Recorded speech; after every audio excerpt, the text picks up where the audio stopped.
Rock is an old poem I made up in the early 60s when I was still in prison. I understand that these shock treatments are not given anymore to inmates. But at the time I was in prison, you really didn't need a doctor to sign for it. The warden or the captain would say, this guy's crazy, and be sent away, and ugly things done to their heads. Hard Rock returns to prison from the hospital for the criminal insane. Hard Rock was known not to take no shit from nobody, and he had the scars to prove it. Split purple lips, lumped ears, welts above his yellow eyes, and one long scar that cut across his temple and plowed through a thick canopy of kinky hair. The word was that Hard Rock wasn't a mean nigger anymore, that the doctors had bored a hole in his head, cut out part of his brain, and shot electricity through the rest. When they brought Hard Rock back, handcuffed and chained, he was turned loose like a freshly gelded stallion to try his new status, and we all waited and watched like Indians at a corral to see if the word was true. As we waited, we wrapped ourselves in the cloak of his exploits. Man, the last time it took 8 screws to put him in the hole. Yeah, remember when he smacked the captain with his dinner tray? He set the record for time in the hole, 67 straight days. Old Hard Rock. Man, that's one crazy nigger. And then the jewel of a myth that Hard Rock had once bit a screw on the thumb and poisoned him with syphilitic spit. If I were making up the poem today, I would say AIDS. The testing came to see if Hard Rock was really tame. A hillbilly called him a dirty name and didn't lose his teeth. A screw who knew Hard Rock from before shook him down and barked in his face, and Hard Rock did nothing, just grinned and looked silly, his eyes empty like knotholes in a fence. And even after we discovered that it took Hard Rock exactly 3 minutes to tell you his first name, we told ourselves that he had just wised up, was being cool, but we could not fool ourselves for long, and we turned away, our eyes on the ground, crushed. He had been our destroyer, the doer of things we dreamed of doing but could not bring ourselves to do. The fears of years, like a biting whip, had cut grooves too deeply across our backs.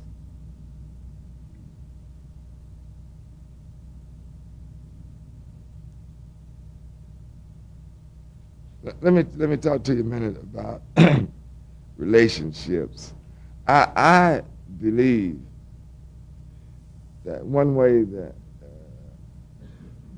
I look at a poem is I find out what relationship is going on between the poet and the poet person, or the poet person and an other, or between the poet person and nature, or others. But you find that there's always a relationship going on between the poet person, the voice in the poem, and whatever it is that's being examined. And generally that's where the tension in the poem will come from, is this relationship. But a lot of times when you're looking at a poem, see if you can find out what this relationship is. And understand that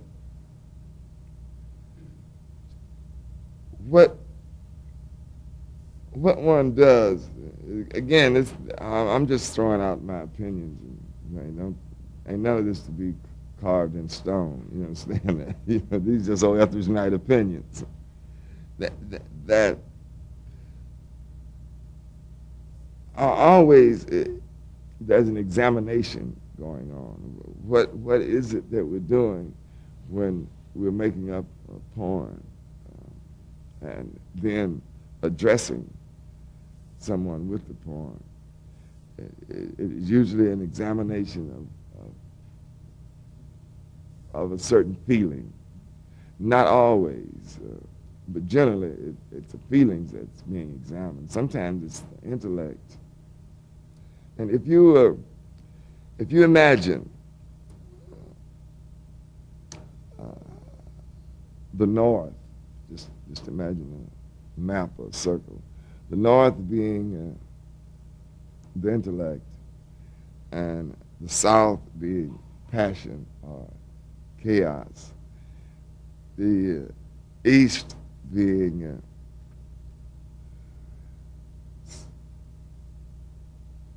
ecstatic, sensual, spiritual, and the West being tactile. Ideally, a good poem would involve all of these directions, but most of us are not able to get all these directions. You can look at a poem and find out what direction the poet is coming from. And if the poet achieves this,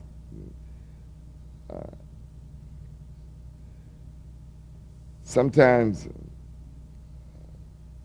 we discard the intellect in poetry as not being a valid part of poetry. I don't think so.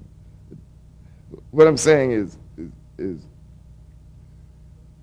even when you're making up a poem of your own, see if you can determine what's the main direction that you're coming from, and what is it that you are examining, the major feelings. And I always keep in mind that the end of the poem belongs in someone's ear. I have I've been on this long argument. Critics say that one of the ways you can tell a good poem or any work of art is by its timelessness. And I'm convinced that comes about only through activity. What I mean is you can take some books of Shakespeare's poetry and bury it in a mountain for the next 25,000 years. No poetry is there. As long as Shakespeare is said aloud, as long as it's the activity, and I think that is where the timelessness comes from, not the physical book. And that's the end of that mini lecture.